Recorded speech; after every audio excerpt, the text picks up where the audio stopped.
Salut les amis et bienvenue chez Canada Auto. Aujourd'hui, toujours de chez Mazda, nous allons voir le CX-50, donc la version hybride. C'est une Sky Active pour la finition. Donc on voit qu'elle se rapproche trop de la CX-5.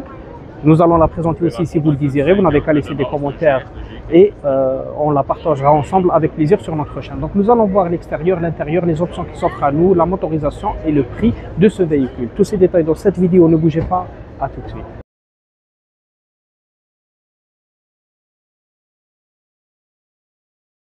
Alors les amis, nous allons commencer par cette jolie face avant. Donc on aura toujours la calandre de chez Mazda qui vient s'étendre jusqu'au feu. On avait vu qu'elle était beaucoup plus imposante dans le CX-70. Nous allons le voir aussi dans le 90. Donc elle prend une bonne partie du phare et à l'intérieur il y aura une petite insertion très jolie, très raffinée.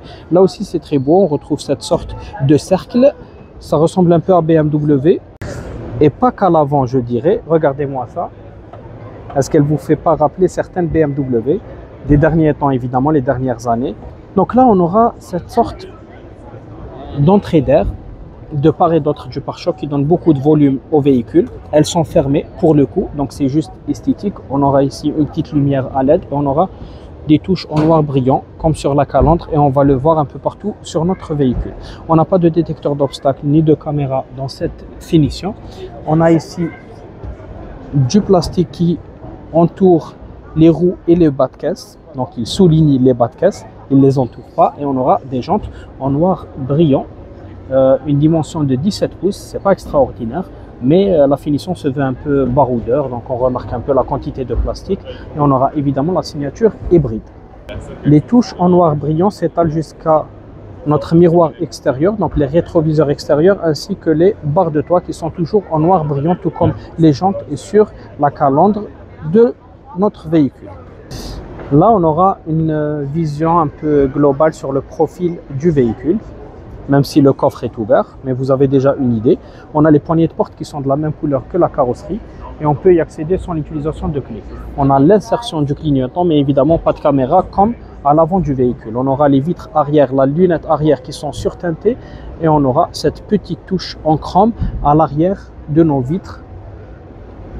Voici la taille de notre coffre. Est-ce que vous pensez qu'elle dispose d'un seul cercle ou de deux cercles? On l'a vu quand on a fait la vidéo qui concerne tous les véhicules de chez Mazda. Donc elle en a deux.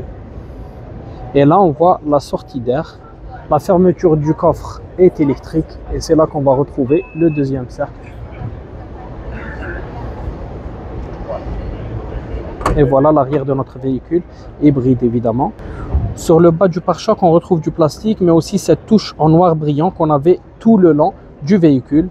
Donc sur le profil, dans les rétroviseurs et les barres de toit, à l'avant, sur notre pare-choc, il y aura même les deux sorties d'échappement de part et d'autre de notre pare-choc avec la petite signature AWD et toujours les sorties d'air factices pour le coup. On a la petite antenne sympathique du même teint carrosserie et on va voir notre véhicule à l'intérieur. À l'intérieur, c'est assez simple comparativement avec le CX-70 qu'on avait vu la dernière fois. Donc on aura beaucoup de plastique. On a la poignée quand même qui est en chrome et on aura du cuir rouge. Mais la quantité de plastique est quand même très présente. Remarque que cette partie-là, elle est en cuir, mais comme il est en noir, c'est pas très visible. Donc on a l'impression que tout est en plastique. On a beaucoup de rangements dans le véhicule. Les passagers arrière seront, allez, on va dire, c'est une taille moyenne pour 3 adultes. C'est pas petit, c'est pas grand non plus. Donc on va voir des SUV plus petits de la marque. Je parle notamment du CX-30. On aura les bus d'aération et quelques chargeurs. Donc le toit ouvrant et panoramique, il laisse entrer pas mal de lumière dans le véhicule. On va voir maintenant le véhicule à la place du conducteur. À l'avant, on retrouvera un peu de matériaux supplémentaires par rapport à l'arrière, notamment ces surpiqûres là sur le cuir noir. Donc là c'est plus visible que cette partie là est en cuir par rapport à celle-ci qui n'est pas visible. Donc elle est aussi en cuir mais elle n'est pas visible. Et là on aura du cuir grenat très joli, les 4 vitres électriques, réglage des rétroviseurs électriques et on aura même le détecteur d'angle mort. Je ne sais pas si c'est visible, voilà le triangle. On aura le réglage des sièges qui est électrique plus le soutien lombaire, des sièges en cuir perforés biton. Et là on aura notre semi-cockpit virtuel. Donc un peu virtuel et un peu donc numérique et analogique. Les deux sont mélangés. Vous voyez les aiguilles ici, donc c'est pas tout à fait numérique. On aura notre écran central sur lequel on pourra voir notre caméra arrière, on pourra voir notre navigation et les différents réglages évidemment. Ici, c'est tout ce qui concerne notre climatisation. On pourra démarrer le véhicule keyless, donc sans l'utilisation de clé, comme l'accès au véhicule aussi pourra l'être. Et ici, des touches sympathiques, donc un volant multifonction qui nous permet de régler par exemple le régulateur, limitateur de vitesse, augmenter, diminuer le volume, le Bluetooth, etc. On aura des portes gobelets, chargeurs par induction pour le téléphone, le pommeau de vitesse en cuir et du piano black tout autour de notre pommeau de vitesse, les modes de conduite ici.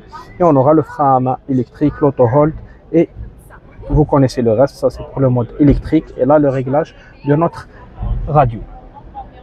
Ici on aura le petit miroir qui devient teinté automatiquement la nuit, coucou.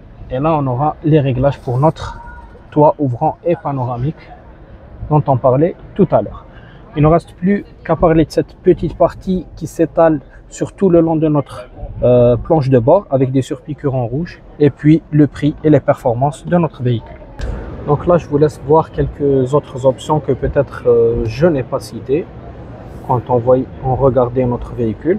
On a donc un moteur 2,5 litres hybride, donc avec un moteur électrique.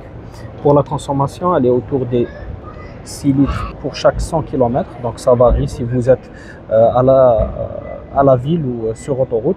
Concernant le prix, donc on a un prix qui avoisine les 45 000 $. Est-ce que vous pensez qu'il les vaut ou pas vraiment? Voilà les amis, c'était la vidéo d'aujourd'hui. On a pu voir le CX-50 de chez Mazda. J'espère que la voiture vous a plu et que la vidéo surtout vous a plu. Si c'est le cas, n'oubliez pas de vous abonner, laisser un pouce bleu, ça fait toujours plaisir. C'était tout pour moi, c'était l'autre fille et au revoir.